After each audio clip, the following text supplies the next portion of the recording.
You may be watching this video because you are interested in starting an Amazon FBA business and you want to know how much you could realistically earn in your first year on Amazon.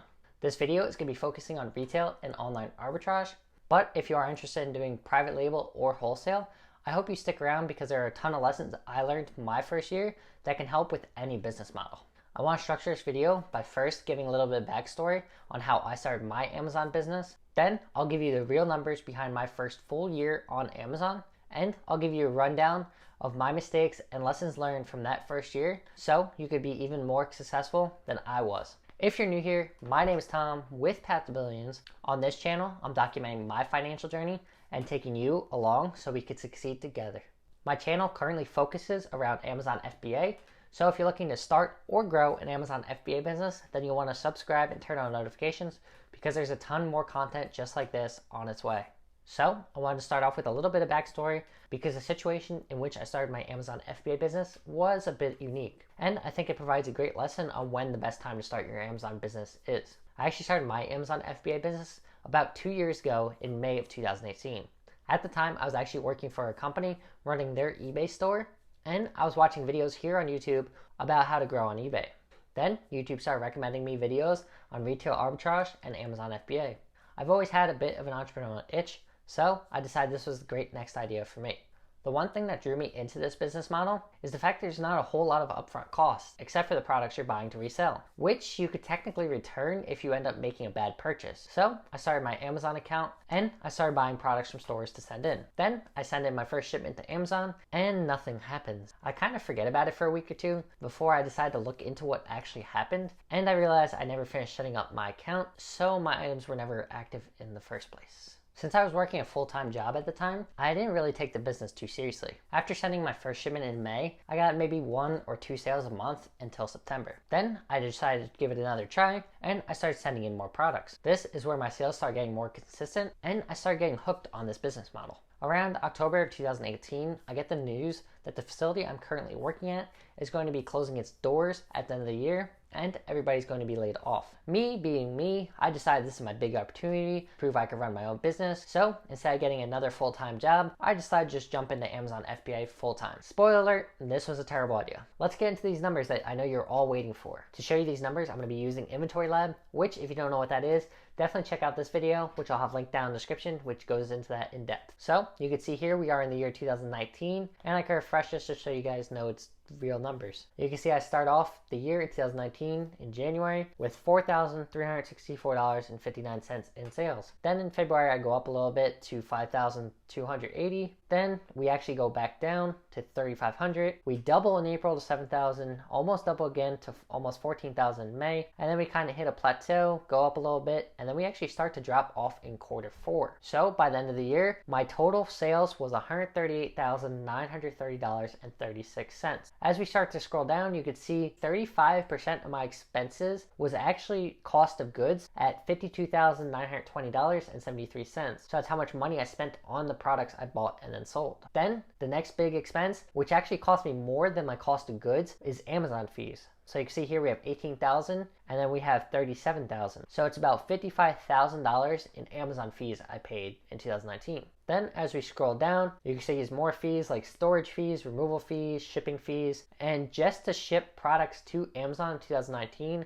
it cost me $2,691.15. Scroll down a little further and we can see some more costs. Like for instance, the Amazon Pro subscription is $39.99 a month. You have office expenses and subscription fees. Those are actually things you put in yourself. So for instance, office expenses would be things like buying a label printer or just buying labels. Subscription fees would actually be subscriptions you use to support your business, like Inventory Lab costs a certain amount every month, and that would be included in that field. So how much did I make in profit off of $140,000 in sales? Well, I made $20,582.96. Let me know down in the comments if you'd be happy earning this much for running a full-time Amazon FBA business for a full year. Also keep in mind that this profit is pre-tax. So out of this $20,000, I didn't have to pay income taxes on that. For me, this was not a good result at all. Back in early 2018, before I ended up getting laid off from that job, I actually ended up buying this house and now I have a mortgage and utilities and all those other bills to pay. Also, that job that I was laid off from, I was earning nearly 3 times as much as I was from what I earned in 2019 from Amazon. This is the part where I tell you how to have a much more successful first year on Amazon than I did. If you appreciate the transparency, I always appreciate a like and a sub in return. First big tip is to start your Amazon FBA business as a side hustle, and don't be such a rush to quit your job as soon as possible. The main reason I say this is because I know a lot of people are interested in starting businesses with the goal of eventually quitting their jobs and being their own bosses. Keep in mind though that Amazon FBA is a capital intensive business. You saw on my profit and loss statement that I spent nearly $53,000 on inventory in 2019. Plus, part of the reason you saw that dip in Q4 was because I didn't have the capital available to get as much inventory as I needed during the Christmas rush.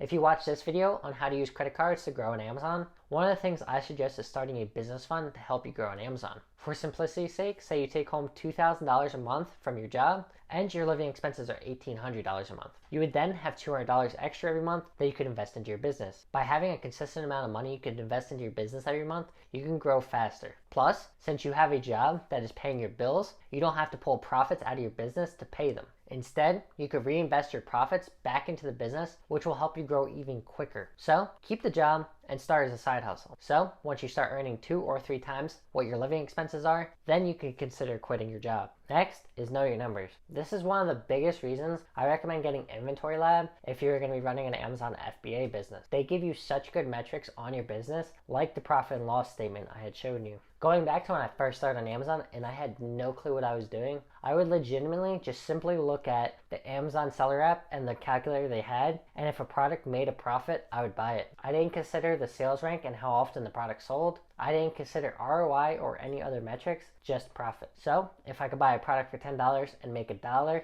then I would buy it. As you could probably tell from this video so far, I like to jump into the deep end and then learn how to swim. Once I realized my products were taking forever to sell, I then learned about sales rank and how to analyze a product and how often it sells. Then I started to realize 10% ROI wasn't worth my time and effort. Just to give you an idea of what I aim for now, I personally want a minimum of 40% ROI, and I won't dip below that unless it has a really good sales rank and will sell immediately.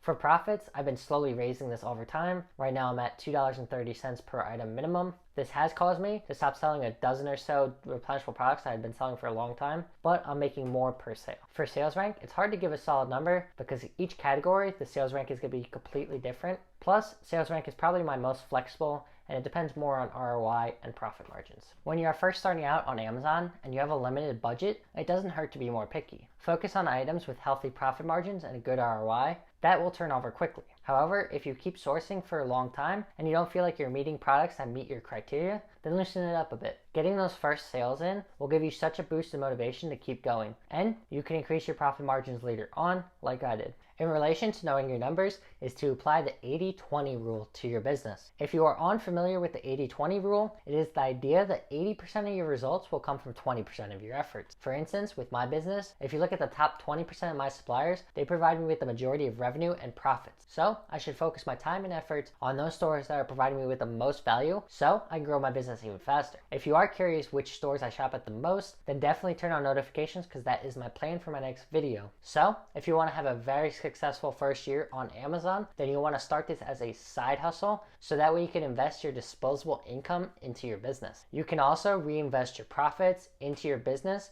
because you don't have to pull those profits out to pay your bills. As you're sourcing your products, you want to make sure you understand your numbers such as ROI and profit margins. This will help you grow even faster because you are getting the best return on your investment. Once you get consistent sales, you want to apply the 80-20 principle to your business so you are concentrating your efforts in the right place. Depending on your income level when you start your Amazon FBA business, I think it's entirely possible to be able to quit your job within a year with concentrated effort and plenty of sacrifice. If I wasn't laid off from my job at the end of 2018 and I was able to do Amazon FBA as a side hustle in 2019, I would be in a much better position in 2020. Just keep in mind that the longer you can hold on to your job while growing your business on the side, the quicker you can grow your business because you have that consistent income to invest. I hope this video gives you a realistic expectation of what to expect when you start growing on Amazon.